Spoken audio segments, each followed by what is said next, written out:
Hello everyone, George Packard, Family Lawn and Landscape, and today we're going to talk about work order sheets. So, I've been asked about this several different times, and I'm going to tell you guys exactly what these sheets are used for.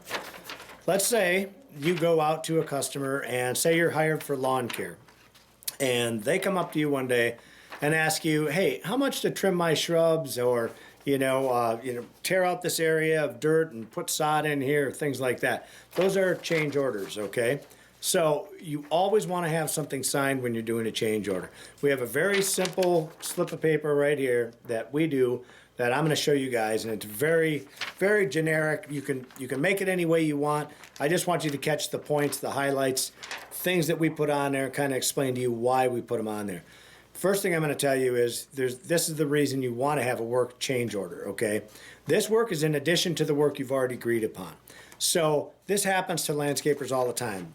If you're on the job site and you're supposed to seed the backyard and you get that job done, and let's say you charge them $5,000 to do it, then all of a sudden you did such a nice job, they're like, hey, well, what would you charge me to tear up the front and do that up really nice? Well, that's change order. That might be $2,500 or $3,500 or whatever it might be.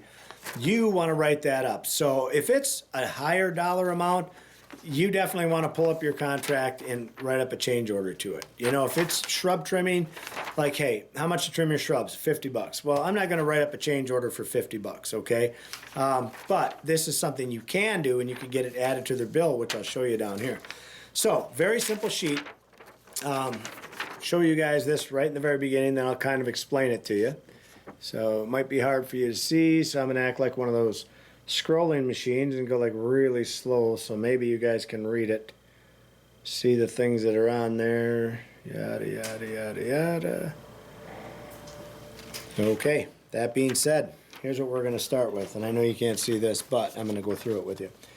So their name and address and date goes here, their phone number, any other number that they might have, the work that they're requesting, okay? So you want to know, you want to tell them about the work that they're requesting needs to be documented right here, because you're going to have them sign this paper. Here's what happens a lot of times. You can go on these jobs and get burnt badly because they'll say, I never asked them to do that. All of a sudden, it's time to get you paid. You don't have time to get paid because they just don't want to pay you. They don't want time. They don't want to pay you. So you want to have some kind of legal documentation that you can take to court with you. You want to cover your ass all the time. All right. So the work requested is here. The date that it's approved by the customer, which would be today's date, and was there a down payment? Yes or no? And or is it on the account? If it's on the account and the guy tells you, well, just put it on the bill. All right, I'll put it on the bill if it's not an astronomical amount. If it's over $1,000, I want $500 down. I want $500 down, even if it's change order. I don't care. I'm looking at this, and this is what I tell the customer. I look at it like it's another contract. So all of our contracts are half down and the other half when the job is done. That way, at the very least, you're going to get some of your money out of this thing. Okay? So that being said, then you have them sign here and date it. And the time we started the job, time we finished the job, the date the work was completed. Was it that day? Was it the following day? Whatever it was. These are all important, relevant things when it comes to going to court. You're going to want to know these things. So, name of the worker completing the work. So if you weren't there, at least write down the name of the guys that were there, because if you finally get them in court a year from now, you need to remember, you don't want to try and remember who was on that job. If you have to bring them in for a witness, you know who's on that job because you have them wrote down right here. Okay? And then the work completed. So be specific on the work that was actually taken care of. So, and the products used on the site. So you want to be as specific as you possibly can about the products that you are using on that job site. And again, this all comes into if you have to go to court.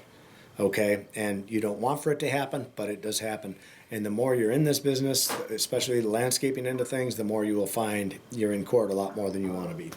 So, the amount charged for the work completed, it's right here. Was it paid? Yes or no? Have the signature here that it was paid and the date. And this is your office segment down below. Was the client invoiced? Yes or no? And the date invoiced. Put that date here and make that associate sign off that that was done, that you know they've been invoiced for that stuff. So that's basically the nuts and bolts of our work orders. And hopefully that helps you guys out. I just want you to realize there's a reason to have them. Make sure you have them. Document everything. Nowadays, I even take my phone and I walk the properties with my phone and I take recordings of everything and I talk as I'm doing it. I'm going to say, now, this is what I did previously, and then when I get to that spot, I say, now, here is where the new change order is. Here's the new lawn we put in, or here's the paver patio, or what have you, and I document that. So that there's no doubt in a judge's mind, he can never come back and say, well, that was there before, or whatever, because they're going to see all your brick there, they're going to see all your equipment there. There's no lying when it comes to the video. So I take my video off my camera when I get back at the end of the day. I take that and it gets logged onto my computer. For, say, this is Mrs. Jones.